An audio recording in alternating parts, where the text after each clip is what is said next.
Hi, everybody. Welcome. Hello. Hey, Jason. How are you doing? I am great. How are you? Good, thanks. Good, Good. thanks.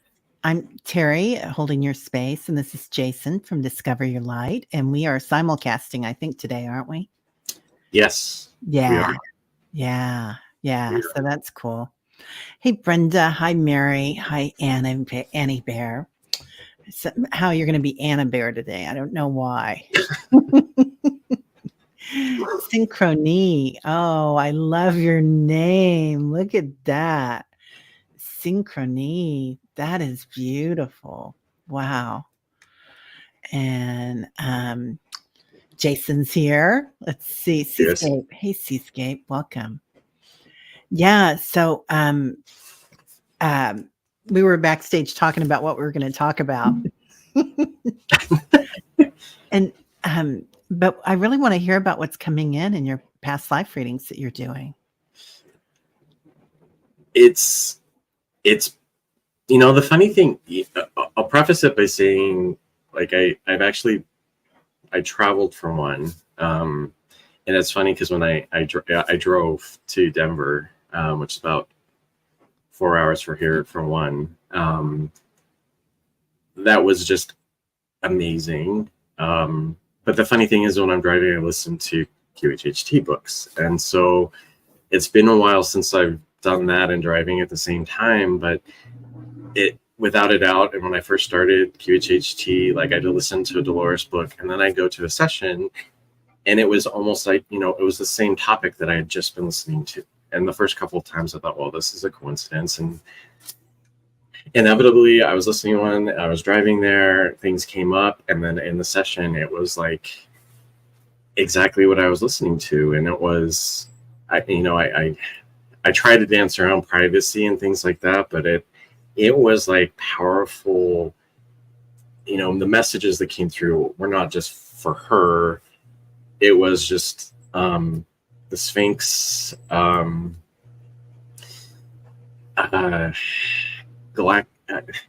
there's a lifetime where it was people worshiping a being that had a black mask on, and there was a being, and it was a being who actually had enslaved these people, but they had to worship it. I mean, it was just like mind-blowing type stuff that Wow.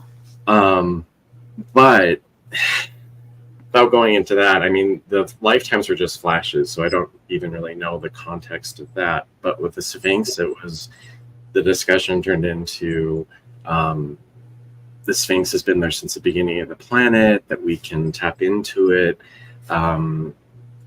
It's like an I am energy, and I was asking questions. I wasn't communicating with the Sphinx, but I was communicating with the higher self, her higher self, about the Sphinx, and saying it is kind of like it records human history. So it sounded a lot like the Akashic records in a way. But we can meditate and tap into that energy, ask questions. We are the Sphinx. The Sphinx is us. That was just one aspect. It was just really, we are at this really pivotal time right now, and it was really validating in terms of this just wasn't about this client. I mean, it was acknowledging she's been around the block, I guess, in a good way. But it's information and knowledge that actually was in the book that I was listening to, very similar, that we are at a time where we are very close to where, for example, the histories that are embedded in the Sphinx or kept within the Sphinx, it's getting very close to where that will be revealed. And it's just a matter of people really trusting and understanding we are all galactic beings and everything else. It was very cool. It was just like, it wasn't a picking potatoes type experience, which sometimes are. Like, you're a farmer. Right. Yeah. So, did they talk about healing with the Sphinx? And yeah, so I've seen that before. Yeah. It's really intriguing. Yeah. I mean, I know that, you have to be a certain vibration to be able to access. There's different entrances. There's one that's in the right pie, I think. But there's a huge cave system underneath the Sphinx, but there is recorded histories and like the origins of mankind. I mean, everything is there. It's just whether, it's a type of information that would cause a complete shift in consciousness and everything else. And we're almost there. So, oh, wow. Because the thing that is really, I think, important, powerful from what is shared in these sessions and to clients and then also practitioners who is part of it, is this information is shared is because it is supposed to be shared. And it's the recognition that we are at a place where this type of information needs to be shared so that people are prepared, and it isn't such a huge shock for everyone. And there will be people who accept it, and there will be those who don't, and it doesn't really matter either way. So this is another aspect of kind of like this whole shift going on, just in terms of, I didn't realize how the Sphinx is like the core of, it's like the key to our history. Wow. This is quite interesting because I've always seen something there, and they've shown me different things before, healers, and much like we heal after we leave the planet, and kind of in a state of, what does that mean when you're elevated or levitated, but you're not, there's nothing touching you, you're like cocooned. Mm-hmm. And healers around you. And I've seen that this happened at the beginning of time also, or something to do with the Sphinx in Egypt. But this is so interesting. So this brings up so many questions, Mm-hmm. So when this is revealed, is this like, the dawn of the new age? Is this It's, yeah. I mean,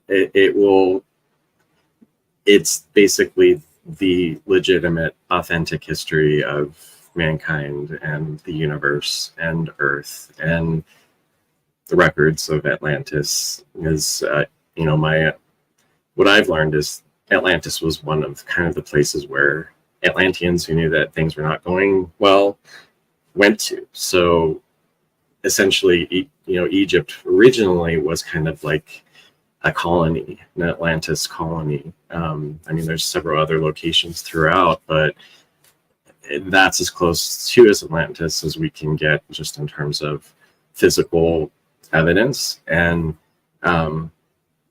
interestingly, there is also there's another Sphinx that's not revealed yet, that is the feminine. And as it's been talked about, that as we get closer to that time, this other Sphinx is going to start revealing itself in line with the alignment of the divine feminine. How that's going to happen, I don't know. I don't know if it's just going to rise up from the sand, but there actually originally was two Sphinxes. One was the divine masculine, and one was the divine feminine. I think it's really exciting.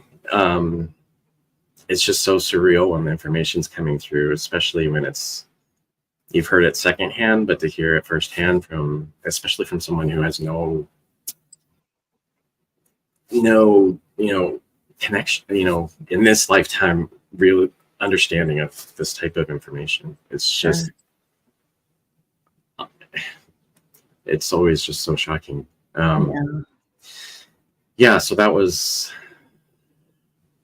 it definitely highlighted the original,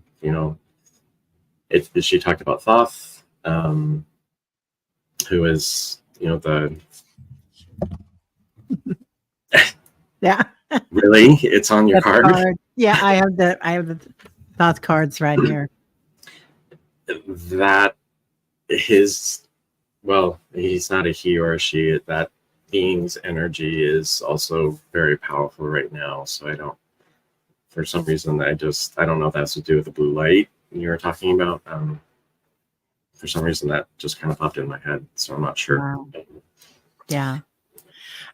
Annie brings something up, Annie Bear, Seven Feather, about she's not drawn to the Sphinx or Egypt because things happened there to deal with indigenous peoples that were, you know, they took advantage and manipulations. And I get that, Annie. I think that I don't. Yeah, I don't know how to word that. Like, how would you respond to that? Well, there's the best way to put it is there's an old kingdom. I don't know if that's the proper terminology, and then there's kind of like a newer kingdom, Egypt. The old kingdom, the original, like Atlantean people, who actually, the Sphinx originally had a cat's face, and the people who came from Atlantis actually were kind of cat people. So that's why there's so much cat symbology. I did have a client who actually saw themselves as a cat, and they thought they were losing it, which was further validation that yes, it did happen.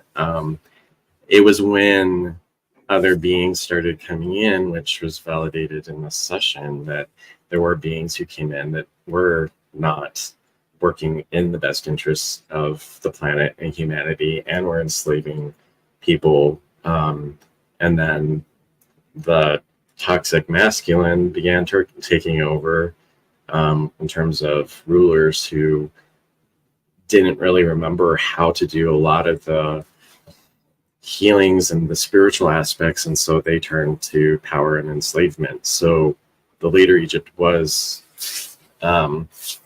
exploitation of people, and then the older, that was not part of their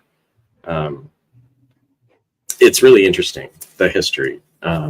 So then they tried it again, right, with the Mayan temples, and it happened again, and it seems like that story happened again and again. They kept trying it. Yeah, it's because the older wisdom, the older knowledge got lost, and so those who are in power didn't really understand how to do a lot of things, like human sacrifice in Mayan culture.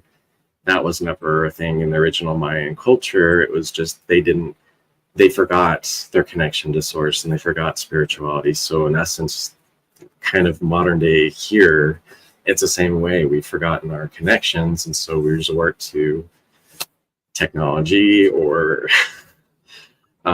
manipulation and power, because we don't deep down, we don't remember who we are. And that's another reason why this is so important, is because those structures that are actually very similar to what's happened over and over and over and over and over again, it has happened in other cultures too. Yeah, Annie Bear says they wanted us all to be slaves. They altered DNA. Yeah, I think this happened again and again, Annie Bear. You know, and people are very fearful now about you know, cyborg, like Elon's getting the things to put in your brain, right? And CRISPR technology. We are on the verge of a golden age in science, and once again, we've got AI now too, which could be incredible. And I think it will be. I truly believe it will be this time. But yeah. Yeah, I heard something recently where someone who was channeling, it's like all things, it can either go for the betterment. The warning was that they can't be autonomous thinking sentient, because that would lead us down to that path. So I have no knowledge of it is kind of scary though. I've seen things pop up. I don't really research it, but the advancements are pretty incredible. They really are. Yeah, intent is everything. That is so true, honey. Yeah. I'm glad you brought that up though, Annie, because I feel like there are those that talk a lot about the manipulations and the darkness. And we've talked about that here, and protection, being protected. And Annie Bear says we're ascending with Earth. Yeah, she's way beyond us already, right? She's a planet. I mean, for gosh sakes. So, but yeah, she's already there, and we're catching up. And some of us, I mean, that's why we're here again. I feel like we were at this situation probably as Lyrans, or we were at this situation in Egypt and Atlanteans and Lemurians. And now we've come back to make sure that it happens the right way. Yes, that's exactly. There's a lot of similarities between the times of Atlantis and now. I don't know if we've talked about this before. Even the COVID, the mysterious virus plagued Atlantis. It was, they didn't know, and it was killing a bunch of Atlanteans. They didn't know how to do it. I had a client who actually went to a lifetime there and said that the skies were so black because they were burning all these bodies that they couldn't see the sun, because all these people were dying. And the weird thing was that the Lyrans in Lemuria, they were immune, so it was this big mystery. And so Atlanteans started kidnapping and taking healers and people from Atlantis to do these tests to figure out how they were immune. They eventually did find a vaccine, but it used animal DNA. Many generations later, it worked, but generations later, there was a massive amount of people or children who are being born that were weird hybrids of animals and humans. So minotaurs, a lot of those type of legend and myth comes from these people, and they were actually, the sad thing is they were shipped off to live on their own off the Florida Keys. It was a place, and what Atlanteans didn't know is they were actually being killed on this. But a lot of them couldn't reproduce.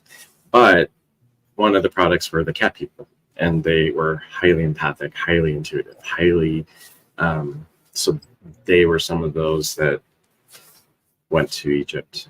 And that's why there's so much cat symbology and things like that. So that Sekhmet, yeah. So, and some of the, the gods and goddesses, with the animal heads, it's not all myth and symbols. Some of those people, some of them were hybrid creatures. Well, ding, ding, ding, ding, ding. That just makes a lot of sense. I mean, really is. Annie Berry, you incarnated after the loss of Lemuria. Yeah. So there's a lot that goes on with that. And a lot of us, I feel like, coming back here, like, my biggest thing is I can't lay on my stomach. I know I was smothered somehow in either Atlantis or Lemuria, with things falling on me and couldn't breathe. And so I have a real thing about that. It's just, like if I do yoga poses that are or something, forget about it. I've had a couple clients that they have chronic, what do you call it, migraines. Actually, the two that I have had that had since childhood had chronic migraines, both were in Lemuria, and both died when the tidal wave came and their head was smashed on rocks. And it was, so the migraines were just that traumatic memory in their bodies. So it it's interesting how many there's so many of us who were there during that time. So it's not coincidental that, for example, the virus. I kind of got on a tangent there, but No, it's really interesting. we're reliving some aspects of it. But the good thing is as far as I know, the last update is we are not going to dip down that road of Atlantis, just because, according to higher selves, we're working with compassion, which the Atlanteans, according to source, were not. It was greed. Yeah. And the same with the Mayans and the Egyptians, and in the end, it was the downfall, right, of those civilizations and those pyramids. But it's interesting that we have so many indigenous tribes around the world that did not forget and keep their ways. Richie says something interesting. Richie's Reach. This is very interesting. I'm reading a book right now that is talking about all of this synchronicity. Wow, Robbie, if you get it, or Richie, sorry, if you get a chance, put the name of it in the comments. I would be really interested. It's It's funny how that happens. It is, isn't it? It is. Yeah. Yeah. Yeah. Wow. Well, and these lion people make so much sense. I'm doing a thing with Nancy Jean. She's got 9 candles that's starting tonight. It's a celebration that she does. Mm-hmm. And this one is for the blue light that's coming in from Sirius. And it is bringing in this new, well, it's kind of a 5G energy that's coming in, and an awakening the 5D chakras around the body. So a lot of people that have been hearing ringing in the ears, you'll still hear it. You might hear it more, but it'll be a different value or a different vibration that you'll hear in there. And awakening our awakening synchronicities, awakening our clairvoyance or claircognizance, all of our special gifts are just becoming more and more. And picking up a book, like you just took that course, and then I'm saying you should teach a course. I totally see you teaching this course, Jason. I totally do. And, but things are just clicking right and left. Yeah.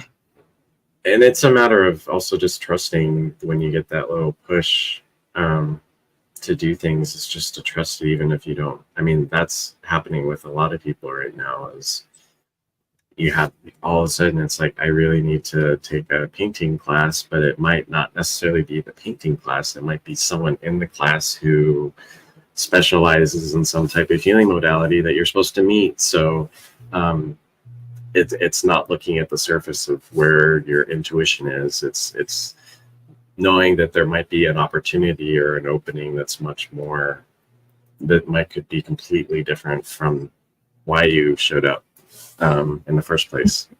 Yeah. Yeah. And rockstar parking. Yeah. That's always one of my big ones. Annie Birth says, I revere the Aboriginals of Australia. Beautiful. Oh yeah. Yeah. Richie's, yeah, it's that was the book I was listening on the way to Denver. It's from the trail. I'm looking for it. To the Star People, Sarah. She's awesome. And what's her name? I'm sorry, I was talking. Sarah Bressman Cosme. She's writing books that are she has 3. There's actually one on the Sphinx, one on this Trail of the Fire People. There's one on Atlantis. The Atlantis one is the first book. So a lot of actually what Richie's right. She's outlined in those books. I've had the validation sessions.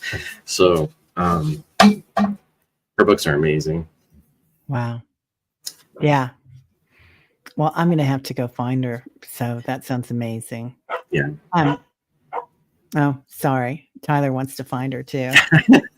Trying to keep That's exciting. Well, with all these awakenings happening right now, are your guides or is anybody talking about that when you go into sessions? Like walking into that space? Because I feel like we're being shown this space that we can walk into now that's not of this planet. Yeah. I think, the most common, and it's really simple, and it's the idea that we have to think beyond the physical. So like everything is accessible to us at any time from anywhere. Like you don't have to go to Egypt to experience the energies of the Sphinx, for example, or you don't have to go to, you don't have to travel physically somewhere to experience it. It's all a matter of getting beyond that. And that's probably one of the most discussed things, is that we have this idea that we need to physically be somewhere to experience it. And that's not the case. That's thinking from our human bodies, and that essentially whenever we imagine, even if we've never been there before, because I know that sometimes when I first started doing this, it was like, well, I don't even know what the Sphinx looks like really, so how am I going to imagine myself there? And that's really, it's still thinking in the physical. It's just being open to it and open to the experience. So and then once you kind of get past that, that's when things start coming in, and we connect with source and things like that. So that's mainly the information that has been coming through, because it's all there, it's all accessible, everything is open. Well, not everything is opened. We're not quite there yet, just because for various reasons, but I just lost my train of thought. Okay, I'm seeing or hearing Robert De Niro or whoever that was that said, "You're not ready. You can't handle it." Yeah. Yeah, we're supposed to be farther along, but are we? I don't know. I don't know how that translates into spirit world when there's no such thing as time and space. But Right. Yeah, seminars can be expensive, right, Craig? Yeah. Yeah, it's like Disneyland for kids, it's lovely, but it's not for everybody. And yeah, and it should be. But in some ways it is. I think there's so many teachers here on YouTube and no cost. There's so many teachers on Facebook and Instagram. I mean, Deepak, Sadhguru, Eckhart, Dr. Joe. There's numerous teachers out there. yeah. And Jason. So I'm a no, reporter. you're gonna be. Yeah. Leah says we've all signed up for different role, and the indigenous were always superior teachers. Yeah. It's I mean that's even in the QEHHT realm. It's not really. So I've had some people come see me and say, "Why do I have to see you to do this?" And I'm like, "You don't." But the part of this experience is to show you that you can connect to yourself, and that it's not inaccessible, and that we can connect. I mean, it's at least with the QHHT sessions, the healings that occur are from yourself. So it's recognizing that connection is there, has always been there, and that connection to your higher self is also a connection to all the wisdom, not only from all of your lifetimes, but access to higher levels of knowledge and learning. So it's, from the higher self perspective, it's kind of strange when there are teachers who make things inaccessible through money. Yeah, it So does bring up a lot of the Egyptian and it was only for the aristocracy or the chosen ones. Yeah. Yeah. And we've kind of done that in the US, like, billionaires or and movie stars are royalty. Mhm. So, yeah, yeah. But we're all divine. We are all the Sphinx. Yeah, yeah. This is quite interesting. So I've always been drawn to Sekhmet. Do you know who she is? She's like the guardian. Hmm. Yeah, and she to me she looks quite a bit like the Sphinx. Maybe not to other people, Yeah. but and she had that lion face. It's quite interesting. Yeah. I mean, even I know there's the one with the ibis. Oh Is it yeah, Petzval, I think. yeah. Yeah. Isis exists. She lived. She was a teacher. I think it was Dolores. One of Dolores's books. It talks of like her later books. It talks about how Isis is actually incarnate right now on the earth presently. She didn't want to come back. She came to the earth to teach during the times of Egypt. People started worshiping her, and she was like, no, no, no, no, no. I'm not.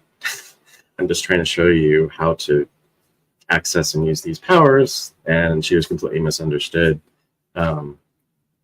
as some type of goddess or deity. But at the time, that's just how they perceived her. Wow. She didn't want to come back to the earth, but we're in such an important time right now that she is somewhere incarnate. I don't know if she's self-aware, but Interesting. even if she was, I don't think you'd want to go around saying, hey, I'm Isis. It might not go over too well for some people. But. Yeah. I remember in the early 2000s, I had this vision. I kept hearing this message that he has been born in the desert. And I've never really figured that out, who it was. But yeah, I'd like to go get hypnotized or something, or just ask my higher self Yeah. and figure out who that is. But I feel like there's a lot of people being born right now that either have not been on this planet before or haven't been on since Atlantis or Lemuria, perhaps. Yeah, there was a lot of spirit souls that were like, no, I'm not coming back and doing that again. There are some that there are also a lot of people here right now who have never been to the earth before. Yeah. It's a first time period. They'll still have memories of past lives, but they're not theirs. They're tapping into the collective. Yeah, Yeah. It's you tap into the Akashic and be like, okay, because if they didn't, it'd be like we wouldn't know how to survive on Mars, for example. So we do need some type of foundation, or they did. So that's kind of the mystery of past lives, is that we never really know if what we see or are aware of are our own or somebody who actually physically lived it. This is quite interesting, right? Leah says, holy cow, that makes sense. Holy cow, Batman. I agree 100%, Leah. I love that. I feel like it's there are times like that a lot of us might feel like we're not holding on to this planet, like we're kind of levitating, right? But Yeah. But we ground and we ground and we ground. And then there's other of us that are totally like grounded into the mother and feeling the heartbeat of her, and it's so helpful. But okay, Teresa, 4 questions too. Yeah. I think it also has to do with just there are some of us too had very important roles to play in like the creation or even just the, I don't want to say construction, that sounds weird, but creation of the earth experience. So there are energies who helped create the oceans and the rocks and everything else. So at least in my experience and knowledge, I think sometimes when we have those connections, Not always, but might be a telltale sign that we've had some type of deeper role to play with the earth, for example. Yeah. Yeah. That makes a lot of sense. Leah says Ruth Montgomery was a person who worked with those poor creatures that did suffer. Yeah, she's amazing, Ruth Montgomery. Yeah. So we've got a few questions starred. Okay. I'm gonna get let's see. Teresa Ford wants to know, please tell me about my other 3 lives on Earth or why I came this time. I'm curious how you know you had 3. Yeah, why 3, Teresa? I know that, I mean, at least just from my experience, when sometimes higher selves say, oh, she hasn't been there that much, that could also mean that someone's had 200 lifetimes on Earth, because there's some of us that have had thousands. So 3. I always get the message that accepting the truth. Okay.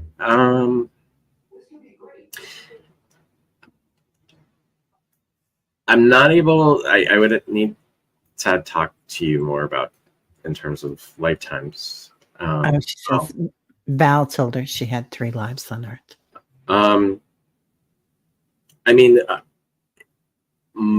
a good majority of us are here with kind of a common mission and purpose right now, and it's one, to step into our authenticity and to trust ourselves, and not letting fear run our lives. A lot of us have that ingrained in us, just from, for example, Atlantis, or lifetimes of persecution, of hanging and burning and torture. Even though I feel like I keep talking about this, but a lot of us have been those people, and we're here now, even though a lot of us didn't want to come here again, because we have abilities and intuitions and a purpose here that's for the greater good of not just the earth and humanity, but everything we do here affects every other corner of the universe and galaxy and every other being.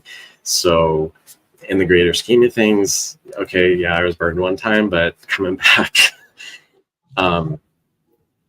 it's more of a collective effort. So my question would be just, know that you did choose an earth experience. We can't get our heads up in the clouds too much. We do have to live this life. We have a lesson here, but we're also relieving traumas from Atlantis and Lemuria. We're also relieving generational traumas, ancestral traumas, past traumas from other lifetimes we've had here, and also traumas from this lifetime. So if life seems a little heavy, or has been, it's like, spirit and higher selves, and they know that those of us who are here right now are dealing with a lot, and we just have to trust. And we don't have to be perfect. I brought it up with Debbie. That client actually I saw in Denver, it was like she had she was addicted to sugar. She just could not get over it. And so we went into it, and she wanted to get rid of sugar, but it was revealed that she had decided to bring in, which I've never heard of before, long-term karma and short-term karma into this lifetime. So she dealt with a lot. And so I asked for healing in terms of the addiction, and her higher self was like, I'll let her have the sugar. She's been through a lot. I'll let her have it through. Oh. Which was, I mean, she was like, well, it'll be okay. She does need something because she had been through so much. Reward or yeah. So if you question why you're here, just no fear and trust, because they continually, over and over and over again, it's like, yes, things happened in the past. Yes, people were burned and hanged for being outsiders and not outside of society, and they're continually like, let that go, just be authentic. Yeah, it's so important. I love that. Yeah, and being really gentle with all of ourselves, Yeah, or with ourselves, right? There's, all of it. yeah, But, our epigenetics, I mean, if your, grandparents were in the Holocaust or whatever, or if a village was, pillaged, 2 centuries ago and it was one of your ancestors, that's all in your physical form, and we are in the physical form. And I think sometimes a lot of people come in and they can't hold on to the gravity of the earth because they're not used to it. They're not used to this dimension. And a lot of times those, not abuses, but addictions. I guess that is an abuse in a way of your body or whatever, but it's not meant that way. It's like they're just trying as hard as they can to hold on to this planet. yeah. The way it's been explained to me, and I mean, I don't think it's been like told to me, but it's the addiction is when we forget who we are, and Yeah. that's the biggest thing because we're searching for something to latch onto because we feel lost or need something to bring joy to our life, even though it might be toxic and bad for us. But it's essentially once we direct our focus and our addiction to something that's, I don't know, spirituality. We don't really call it addiction. We just say we're a spiritual person. So it's all a matter of Yeah. our perception. Because addictions don't really exist in the bigger scheme of things. It's something we've put them on, or the label that we put on it. It's just unfortunate that a lot of us, even some methods of rehabilitation and treatment, Oh, yeah. lock Horrible. you into a certain understanding of yourselves when it's the spirit's like, no, no, no, no. Yeah. And as I've been told, try small steps, be very gentle, and just a little bit less of that or a little bit less Yeah, the next day. And big rewards too. Rewards are huge, and we don't yeah, think about that, but our soul needs a reward, our body needs a reward, our heart needs a reward. hmm Um, Richie says, "That's an interesting story to bring in long-term and short-term karma.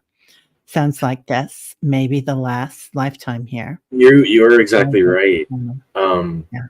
one of her questions, she wanted to know if she was coming back again, which I think, after all she was through, was a legitimate question, and her higher self just got, well, it was her, but got this huge smile, and she was like, the higher self was like, yeah, I think this is her last time. I love that. I love So that. I remember coming here to this planet, and I remember being with all my other star beings, and we were yellow and white, and we were all together, and I was like, "I'm going down," and everybody started talking. "She's going down. Oh my God, she's going down. I can't believe she's going to do that." And they were like, "Are you sure?" And I'm like, "Yeah, I'm going." And I just dove in, and and it was just amazing. But they're all around me all the time, and you guys are all surrounded by your star families, you know? they're they're making themselves known, um, to more and more people. So Yeah. it's if you're open and ready for it, um, because they've been stepping forward a lot of times in different things that I do. And at first, I would kind of hesitate and be like, "Are you open to having an ET as a guide?" And I haven't come across one person that's like, "Oh, no, no, no, no." It's usually people who are open to it, because, and so it's, if that scares you, don't worry, they're not gonna appear in your bedroom or something. So I just wanted to say that. I'm glad you said that. Dr. Gal, hmm so she's amazing. Anyway, I was talking to her about that, and she said she has, a commitment from them that they will not appear right behind her in the kitchen. You know, she does not want to turn around. This is the woman that goes out every night in the spaceship. But she said, "I do not want them in my kitchen. I do not want to turn around and see them." It's like I like watching ghost shows, and I know how that all works, and that there's nothing to be afraid of. Yeah. But still, if I was in the house and something screamed at me, I wouldn't stick around to have a conversation. I just No, I don't want their business in here. because there is darkness out there, so it's important to be safe, Yeah. protective. Yeah, keep your room full, I always say. 33 trillion angels every morning. Bam, you got it done. Manny Bug, I don't like being here. It's just brutal. I hope I don't have to come back. Yeah. You know, I felt that way for so long, and now I'm just so excited about what's coming up. I just feel like this golden age is coming, and I'm just excited for all of us. I just feel like it's going to be so beautiful. It's yeah. I mean, what I've heard more than once, this time has been a billion years in the making. So even though it might not feel like it, I mean, it's kind of the dual edged sword. It's like it's brutal right now, but there's a reason. So at least there's kind of a positive side to everything that has been going on and is going on. Just knowing that, yeah, it's brutal, but it's for a reason. I think it's important to think about that as the light gets stronger, so does the darkness. It's equal, and it is a balance. So the harder it gets, just know that there is a positive light force that's coming forward. Yeah, I love that. And in Sarah's book, about the star people and the Sphinx, there was I think she was actually interviewing the higher self, and there's like one secret of the universe that mankind hasn't known. It was revealed in the book, and it's the goodness always wins. Yeah, the light. That's a lie that we've told to ourselves, that sometimes evil wins, and it's not true. Yeah. So just wisdom from beyond, just keep that in mind. Yeah. Yeah. The physical experience is amazing, and it can be a lot. Leah just had this nice comment. While getting a double MRI on both hips, I was there for 45 minutes. Oh my gosh, beginning to end. You had an indigo light between your eyes. It was amazing. Wow, Leah. See, you took that and you made it into a spiritual experience. Amazing. Let's see. Where are the other ones at? Okay, Seascape wants to know if she's a newbie soul on this earth.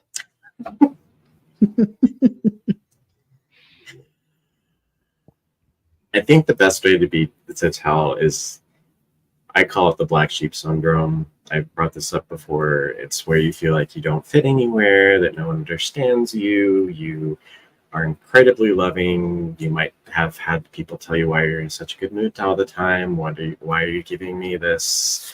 What do you want from me? If any of that resonates, it's a really good chance that you're a newbie. Even though we might have memories of lifetimes, there is still that incredible generosity and unconditional love and wanting to give everything to the world. And it's just the world that's not there yet, and not us or you. So I don't know if that resonates. Yeah. Let me see. I'm just going to ask my pendulum, Seascape. Is Seascape a newbie on this planet? Okay, you guys know me and my pendulum, and this never happens. Has Seascape had other lifetimes on this planet? Yes. Has it been since Atlantis? No. Has it been since Egypt? Maybe. Has it been since the Sphinx? Yeah, that's the big yes. So I think that you were here, but it's been quite some time. seascape is what I'm getting. And if you want to get a hold of Jason, I've got a banner for you. Here we go. Oh. You can get a hold of him here at YouTube, Discover Your Light. And this is his website. Also, all of that's in the description. And Karen, hello, beautiful, Starseed Awakening. So, and thanks for mentioning that. I usually do that, and I've been too engrossed. Yeah. So let's see if we've got any others here. Aaron, I have to put this up because it's so funny. Question, please. What am I meant to be doing right now in this life? Honey, that's what the yogi asked.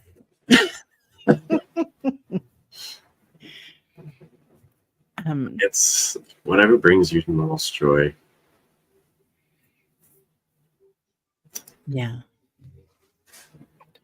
And I remember Erin we were doing readings, and I asked if she was one of the ones for the Galactic Guides step forward. I don't know. I remember that. Yeah. Ask your guides. They actually, that's one thing that I've learned. Galactic Guides, they are like 150,000% all in helping us. So really, I encourage whatever practice you do to connect to spirit, your guides, or whatever else, asking them for guidance, because I don't want to see they're better than, yeah, I don't want to, they're more proactive. I'll put it that way. Right, they are. There's no better than, but if you want to manifest and you want guidance more in your face, Galactic Guides tend to do that a little bit more. So that's just a tip. Nice. I love that. I love that. Yeah. Yeah. Because they know how hard it is here. Yeah. Right. And I think we've talked about this before. I feel like there is I feel like there's like Gaia's ancestors are here with us too. And they're so deep, but they're awakening, and the giants are awakening. We've talked about that. Like there's so many spirits that are awakening. And I think when they first awaken, they're like kind of silent, or maybe that's mean. I don't know how to hear them yet. But when you feel them, you guys coming in, the senses, bringing the senses, like feel the arms around you, or their touch, or see the light, even with your eyes closed, just imagine it. And then you start to bring in the sound, or the knowing, the clear cognizance. It's my favorite one. Oh, hi, Sharon Sipe. Thank you, dear. Karen, go ahead and throw a question in there. We'll try, but we're almost done here. But we're just whizzing through everything. So let's see. That's how it always happens. Jason says, let me know something about my past life.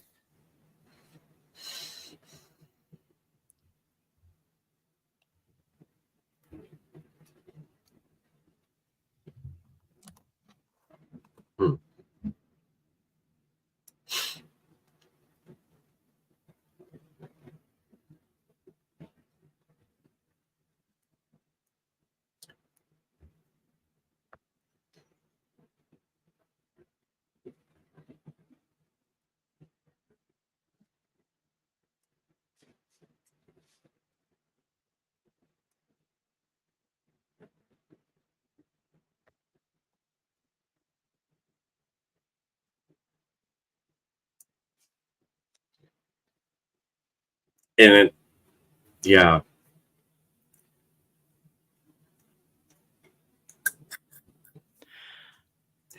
Past life, I wouldn't say Earth.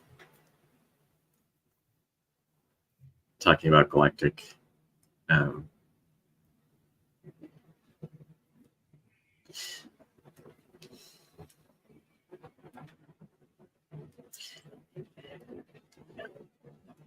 I'm getting this. I've had a couple of clients who were parts of who were like a vibration or a frequency. Like I had one client who, she actually experienced life where she was peace, and people around the world would pray for peace or other things like that, and she would be suddenly whisked there. So there, it was the most incredible life. I mean, she saw herself. It was really difficult to kind of decipher. But she was like floating through a city, and then she would hear a prayer, and then she would be automatically whisked to the desert in like the Middle East somewhere. It was like very cool, and that we can think of different things like joy and peace as actually non-incarnated spiritual energies. I feel like that you were one of those. I don't know what that was. It was more of an energetic being. So that's as much as I can get. I get more when I talk to people face to face. It just pops in more easily for me. That never occurred to me. Never. That What? peace, that you could be the entity peace. And the really interesting thing about her is her story was incredible. It was connected to Atlantis. She was supposed to be the peace bringer in Lemuria. She was killed when a few minutes after birth when the Talmud came. But ever since she was a child in this life, all she has wanted is world peace organizations, traveling the world. That's her life, like all she has ever wanted. Guan Yin, who's the Chinese goddess, Sure. she was from Oklahoma, but she's always been gravitated towards her. And so when I was communicating with her higher self said she is peace incarnate. She was peace in the past life, which she showed her.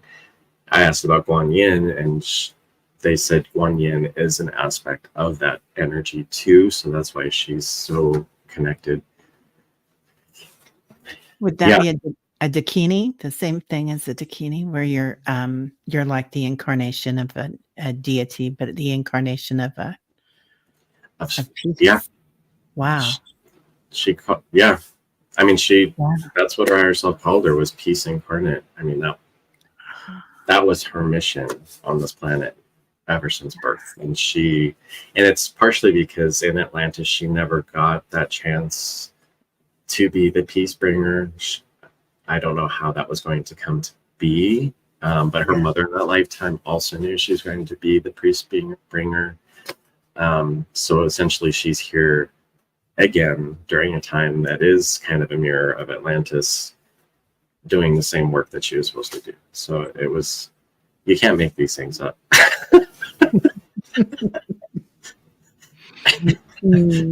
Yeah, right. That's amazing. But it was so cool to think you pray for peace and someone would show up. But it makes so much sense too, right? Mm-hmm. Like when we pray for serenity and Our Lady of Guadalupe shows up, or it's just, that makes so much sense. Craig, they were showing me these containers, like ancient containers, and they were filled with wine, and it was or I felt like it was liquid, and I feel like it's but it went out to others, like it's sharing, and it's and it really resonated when you said that, because I couldn't pick up on a person, like a human person, but that it's something that's so it's benevolence, like Bacchus. Not quite. No, it's being, it's sharing. It's sharing, because in ancient times, wine would have been instead of water. You would have started. Right. Yeah. So I hope that didn't come out all bad. You were a god of wine in the past life. No, you were sharing. You were taking care of people. Yeah. Because, seriously, because you were taking care of everyone. Yeah. Oh yeah. Craig says Clara told me that I've always been the good guy. 100%. You were the person that was in charge of your group. So you were in charge of but they didn't show me people.